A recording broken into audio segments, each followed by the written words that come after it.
Voyons maintenant une seconde expression, épiphanéia, l'apparition, la manifestation.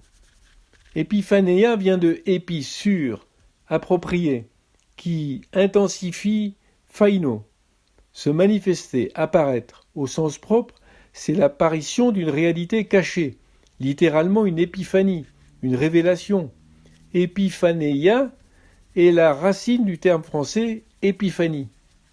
Épiphanéia suggère littéralement une apparition qui construit sur épi les caractéristiques d'une situation particulière. Par conséquent, épiphanéia ou apparition visible souligne l'impact approprié que l'apparition visible de Christ aura sur le monde entier, c'est-à-dire pour tous ceux qui le voient, sauvés et non sauvés. Dans le Nouveau Testament, épiphanéia est cité 6 fois, toujours utilisé pour la venue de Christ, une seule fois pour sa première venue, dans 2 Timothée 1,10. Voyons l'exemple numéro 11. Dans la seconde épître aux Thessaloniciens au chapitre 2 du verset 7 jusqu'à 9, « Car le mystère de l'iniquité agit déjà. Il faut seulement que celui qui le retient encore ait disparu, et alors paraîtra l'impie que le Seigneur Jésus détruira par le souffle de sa bouche, et qu'il anéantira par l'éclat de son avènement. L'apparition de cet impie se fera par la puissance de Satan avec toutes sortes de miracles, de signes et de prodiges mensongers. » Daniel chapitre 8 verset 24 jusqu'à 26 nous dit « Sa puissance s'accroîtra, mais non par sa propre force.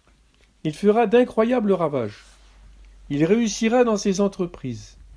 Il détruira les puissants et le peuple des saints. À cause de sa prospérité et du succès de ses ruses, il aura de l'arrogance dans le cœur. Il fera périr beaucoup d'hommes qui vivaient paisiblement, et il s'élèvera contre le chef des chefs, mais il sera brisé, sans l'effort d'aucune main, et la vision des soirs et des matins dont il s'agit est véritable. Pour toi, tiens secrète cette vision, car elle se rapporte à des temps éloignés. » La Bible parle d'un impie ayant reçu sa puissance de Satan pour séduire le monde avec des miracles, des signes et des prodiges venant du père du mensonge, le diable. Sa puissance et sa domination augmentera à travers le monde avant l'apparition de l'avènement du Seigneur. Il apportera partout la mort et la destruction parmi les nations. Il sera dans l'abondance et la prospérité, à cause de ses ruses et de ses manipulations. Cet impie aura le caractère orgueilleux de son père, le diable. Il fera mourir en martyrs ceux qui sont rachetés par le sacrifice de Jésus-Christ et qui vivent paisiblement selon la parole de Dieu.